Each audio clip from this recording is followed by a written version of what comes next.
샬롬, 이동춘 목사입니다. 오늘도 여러분의 삶이 주님의 평안으로 가득하시길 기원하며 하나님의 말씀을 나누겠습니다. 오늘 주시는 말씀은 빌립보서 1장 20절로부터 26절의 말씀입니다. 나의 간절한 기대와 소망을 따라 아무 일에든지 부끄러워하지 아니하고 지금도 전과 같이 온전히 담대하여 살든지 죽든지 내 몸에서 그리스도가 존귀하게 되게 하려 하나니 이는 내게 사는 것이 그리스도니 죽는 것도 유익함이라. 그러나 만일 육신으로 사는 이것이 내 일의 열매일진데 무엇을 택해야 하는지 나는 알지 못하노라. 내가 그 둘 사이에 끼었으니 차라리 세상을 떠나서 그리스도와 함께 있는 것이 훨씬 더 좋은 일이라. 그렇게 하고 싶으나 내가 육신으로 있는 것이 너희를 위하여 더 유익하리라.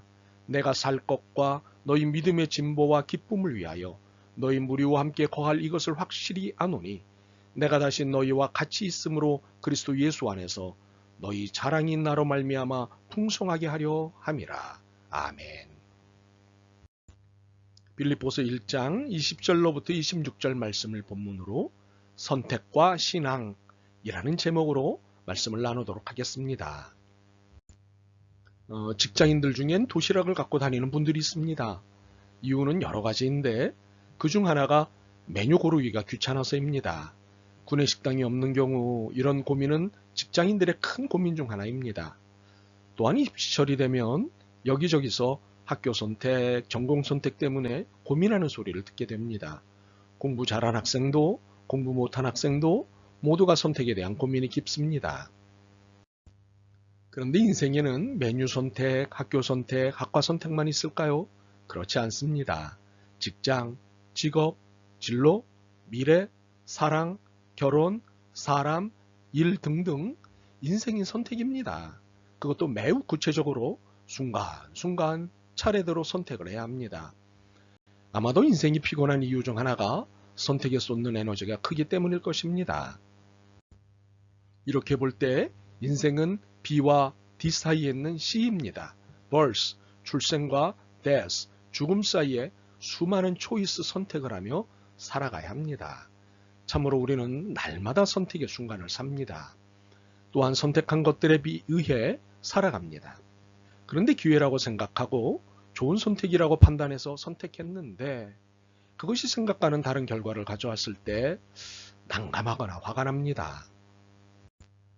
이 집에 음식이 맛있을 것 같다고 생각해서 들어갔는데 기대했던 맛이 아닐 때, 이 사람 괜찮을 것 같다고 해서 선택했는데 영 아닐 때, 이 직장 좋을 것 같아 결정했는데 영 아닐 때 참으로 난감해집니다. 화도 나고 좌절도 됩니다.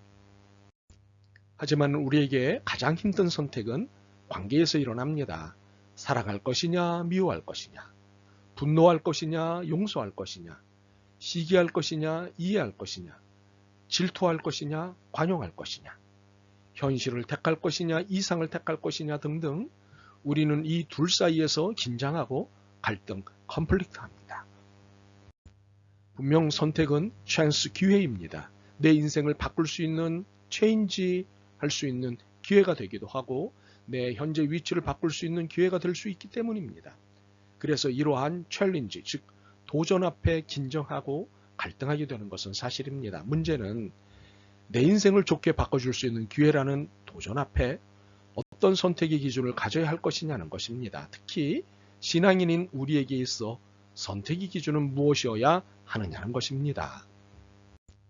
우리는 본문에서 선택의 기준들을 찾을 수 있습니다. 무엇보다 중요한 기준은 이 선택이 그리스도를 위한 것이냐입니다. 바울은 20절에 이런 고백을 합니다. 살든지 죽든지 내 몸에서 그리스도가 존귀하게 되게 하려 하나니 라고 고백합니다. 즉 무엇을 선택하든 그것이 그리스도를 존귀하게 해드리는 것이어야 한다는 것입니다. 이것은 정말 중요한 기준이고 신앙 고백입니다. 왜냐하면 우리는 그리스도 때문에 살게 되었고 그리스도를 위하여 살도록 선택받았기 때문입니다. 그러므로 죽는 날까지 선택의 기준은 이 선택이 그리스도를 존귀케 해드리는 것이냐에 있어야 합니다. 두 번째 기준은 이 선택이 타자를 위한 것이냐에 있어야 합니다. 바울은 마음 같아서는 세상을 떠나 그리스도와 함께 있고 싶었습니다.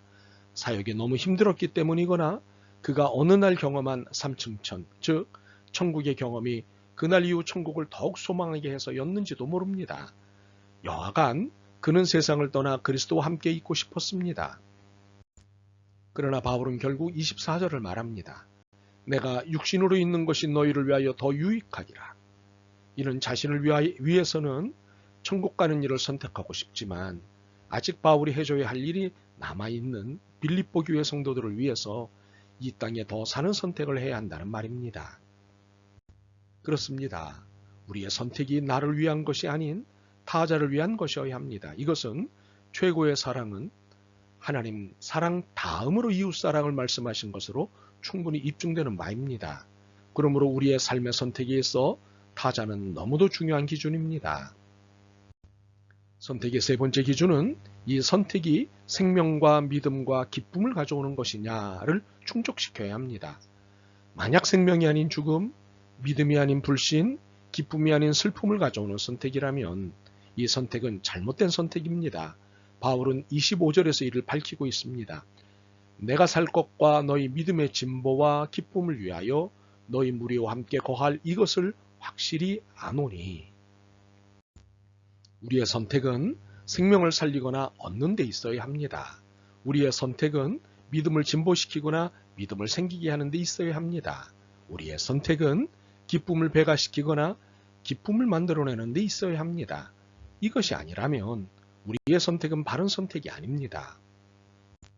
선택의 네 번째 조건은 평가의 측면으로서 다른 사람들도 이 선택을 자랑스러워할 것이냐를 만족시켜야 합니다. 물론 우리가 일일이 타인의 시선을 의식하거나 그들을 만족시킬 필요는 없습니다. 그러나 객관적으로 인정을 받는다는 것은 바른 삶을 살고 있다는 증거가 됩니다.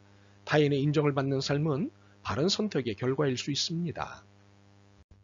바울은 26절에서 내가 다시 너희와 같이 있으므로 그리스도 안에서 너희 자랑이 나로 말미암아 풍성하게 하려 함이라고 고백하였습니다. 이는 빌립보 교회 성도들에게도 자랑할 것들이 있는데 이것들이 바울로 말미암아 더 풍성한 자랑이 되도록 돕겠다는 말입니다. 이는 타인이 나를 인정하고 수용할 때 가능한 상황입니다. 그러므로 나의 선택이 타인으로부터도 자랑스러워할 만한 선택이냐를 고민해야 합니다. 그들도 자랑스러워한다면 지금의 선택은 타자와 나를 그리스도를 위한 풍성한 삶으로 안내할 것입니다. 살펴본 이 네 가지 선택의 기준은 매우 중요합니다. 그러므로 이 네 가지 기준에 맞으면 선택하십시오. 이것이 기회라고 믿고 선택하십시오. 분명 이것이 기회라는 생각은 도전입니다. 선택을 통한 도전의 용기를 내십시오. 그러면 여러분의 인생에 놀라운 변화가 일어날 것입니다. 물론 변화의 과정에서 고난과 영광 사이를 오고 가는 경험을 할 수 있습니다. 그러나 종국엔 영광이 주어질 것입니다.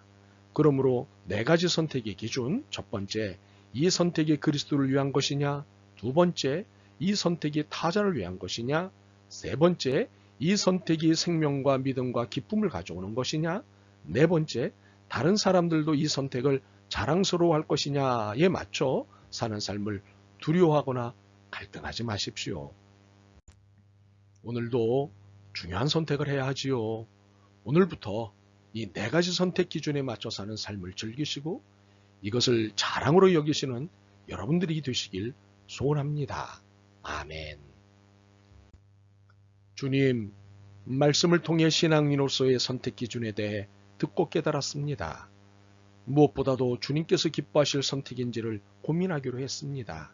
그리고 타자를 행복하게 하고 생명의 역사를 일으킬 것인지 모두에게 인정받을 선택인지를 고민하기로 했습니다. 판단력과 지혜와 용기를 주옵소서. 예수 그리스도의 이름으로 기도드립니다. 아멘. 오늘도 여러분의 믿음과 삶을 응원합니다. 사랑합니다.